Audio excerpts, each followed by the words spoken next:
Hey folks, this is Riker with a video on the future of Diablo. From the job postings that we've already gone over in the past, we're almost positive that there is a new Diablo game in the works. And it was too early for a BlizzCon 2016 reveal, given they likely just hired their game director a few weeks before BlizzCon. The too long didn't watch version of this video is that Diablo 4 should combine the best elements of Diablo 3 and Diablo 2, but overall be a game that's closer to Diablo 2. That's the too long didn't watch. Now, let me tell you guys a story about a beloved franchise. I think you might know which one I'm talking about. The original game was revolutionary.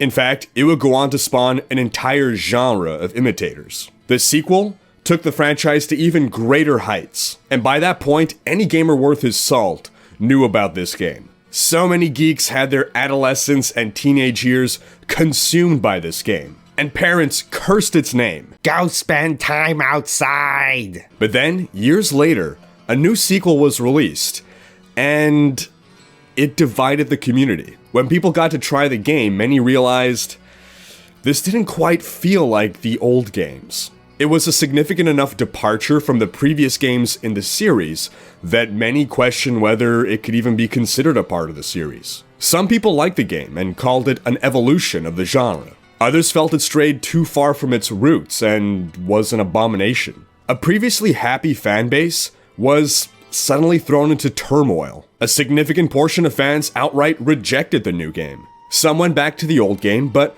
many ultimately would end up flocking to a new, different game that capitalized on this divided fanbase. A game that may not have been a part of the series officially, or by the same developers, but in many ways could be considered a truer sequel to the beloved RPG.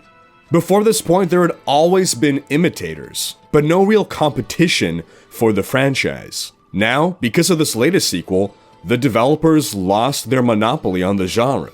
And suddenly we're faced with the frightening possibility that, in another 20 years, their franchise may no longer be the #1 name in the genre. Or worse, might even be obsolete. Now, the franchise that I'm talking about, of course, is Dungeons & Dragons. Yes, the story of 4th edition D&D is strikingly similar to the story of Diablo 3. Now, you might be wondering, why am I making this comparison? Why am I bringing up D&D? Well, it's because while D&D's story is very similar, it's actually a few years ahead of Diablo's story. You see, D&D moved on from the 4th edition that divided its fanbase and is now on 5th edition, the next game. And I feel that we can look back on how the D&D developers handled 5th edition to predict how Blizzard may handle Diablo 4, or rather how they probably should handle it. So D&D 4th edition is what fragmented the player base and gave rise to Pathfinder, which was a lot closer to 3rd edition, in much the same way that Diablo 3 gave rise to Path of Exile, which is a lot closer to Diablo 2. Now, the problem you have when a new game fragments your fanbase is, how do you move on from that? Should your next game be a return to the previous incarnation in order to try to win back the fans you lost, at the expense of possibly losing the fans that like the new game? Or should you cut your losses and continue forward with this new direction and keep building up your fan base from that? While I know many of you will feel that there's an obvious answer, there really is no easy answer. There's no guarantee that you can recapture your lost fans, and you're gambling your existing fan base if you try to appease the people you lost. But for Dungeons & Dragons, the devs decided to take that gamble and went retro. They opted to try to reclaim their former glory rather than just try to move on into what would undoubtedly be mediocre success. But more than just that, in an unprecedented move, they opted to develop this new edition of Dungeons & Dragons very closely with the community. They had tons of open beta versions and really listened to feedback. In the end, they kept only the best ideas from 4th edition, but overall made a game that felt a lot more like classic D&D. And I suspect Blizzard will do much the same with Diablo 4. I feel this is what they have to do. I expect them to keep the best ideas introduced by Diablo 3, but make a game that is overall closer in feel to Diablo 2. Now, I know some of you guys are going to be like, Nothing is good about Diablo 3. It's the worst game ever! Exclamation marks! Look, despite what a lot of shouting people want to tell you, Diablo 3 is by no objective standpoint a bad game. It may be a game that gets stale after hundreds of hours. It may be a game that is different from the game that you wanted or expected, and thus may not appeal to you personally. It may be a game that currently suffers from some issues, but it is not, objectively, a bad game. What you can do is argue that it's a bad sequel, just like you can argue that 4th edition was a bad sequel to Dungeons & Dragons. So I expect that in Diablo 4 we'll see a game much closer to Diablo 2 with some Diablo 3 ideas thrown in. It's going to be dark and gritty like Diablo 2, that's guaranteed. We already saw the D3 devs trying to go in that direction with Reaper of Souls, and we'll make that full transition with Diablo 4. I expect combat to feel more like Diablo 3. That's something D3 executed very well, even better than its current competition. I expect itemization to be more like Diablo 2. There was a lot more depth in Diablo 2 itemization, with rune words and jewels and charms and all that. Kanai's Cube in D3 was an amazing idea, and I believe the ability to passively equip legendary powers will make it into D4. I hope that Diablo 3's Paragon system does not make it into D4. I feel that is currently one of D3's bigger issues. I like the Paragon concept in theory. I prefer it to being locked at level 99 like in Diablo 2. What I don't like is how important Paragon levels are, and how someone with 3,000 more Paragon is significantly stronger. This makes the endgame about Paragon grinding, which really isn't what Diablo's about. It should be about the loot. I'd like to see Paragon levels retained, but made less important.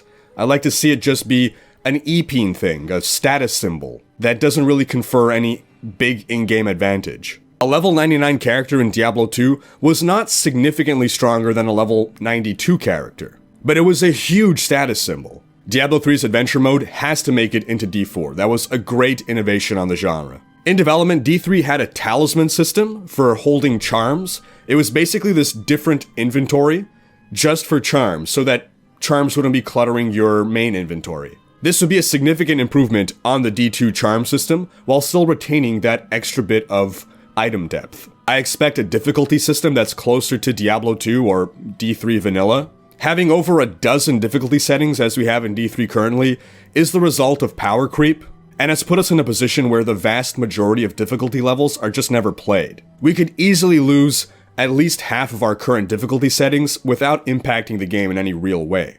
In fact, it would be helpful because you would have people spread across fewer difficulty settings. I expect PvP to return in a meaningful way. I'd like to finally see the execution of the promised D3 PvP arenas. I expect builds to be more similar to Diablo 2 builds, in that there won't be so much reliance on sets, which should hopefully afford for more variation within a given build. I feel that for any given build, every gear slot or just about should have at least 2 different best-in-slot options. And 6 item sets really limit your options. D3 started to fix this with the Legacy of Nightmares set. You do see more variation in LON builds, but overall it's still pretty difficult to have too much variation in builds when these builds are more gear dependent than skill dependent. This was a design decision taken with Diablo 3. The devs basically gave up on balancing skills at some point after launch and just started to give us items that buffed skills. So for instance, for a Hammerdin in Diablo 3, you basically have to take all the gear that buffs Blessed Hammer. They're just way too powerful not to include, so you're locked into a lot of gear pieces on top of a 6-piece set. I kinda miss the original Reaper of Souls days, back before we used sets. Sets existed, but they were generally not very good and very hard to get, so builds didn't revolve around sets at all. Yes, there still wasn't much variation in builds, and there still were best-in-slot items with little variation. Basically, every build was a fire build because fire was the element that had most items that buffed it. But I feel it would have been easier to build variety off that base rather than transition right away into a set-based endgame. Also, I'd love to see more diversity on the desired stats on your gear. Stacking crit everywhere is not interesting. There's no decisions to be made other than, do I want my character to not suck? I really like the introduction of Thorns builds, and it's basically just because it shakes up the meta of what you want on your gear pieces. It gave us a variety that was sorely lacking. It would be awesome if you had some builds that relied on attack speed, some on, I don't know, life regen, whatever. Just more variety. One thing I'm not expecting Blizzard to do, that the D&D devs did, is to develop Diablo 4 closely with the community. This is just not Blizzard's MO when it comes to a new game. But then again, I also didn't expect the D&D devs to develop 5th edition closely with the community, so who knows? One issue is that you need a way to filter feedback. You can't just accept every dumb idea, you can't make everyone happy, you have to recognize the loud vocal minority from what the majority of the people really want, and oftentimes people don't really know what they want until they get to try it out. Something might seem like a good idea, but in practice it's terrible. That said, if overall Blizzard could form some kind of relationship with the community, and in some way include them in the development process to help shape the overall vision of the game, I think that'll go a long way toward winning back fans. Now, before I close here, some of you may say, all those changes that you mentioned, why not make them in D3? Well, it's just not something I expect to happen. We're talking huge, sweeping changes that would fundamentally change a game that, up until a couple months ago, seemed like it was going into maintenance mode. They need to be rethinking major things from the ground up. And I don't think the current D3 team has the resources nor the desire to do that. If executed well, I do believe those things would make the game better. I just don't see it happening. So that wraps up this video. What are your thoughts on what Diablo 4 needs to be? Thanks for watching. Special thanks to my Twitch and Patreon supporters for making these videos possible. Check out these other videos and subscribe to join Rikers Raiders to stay up to date on all things Diablo.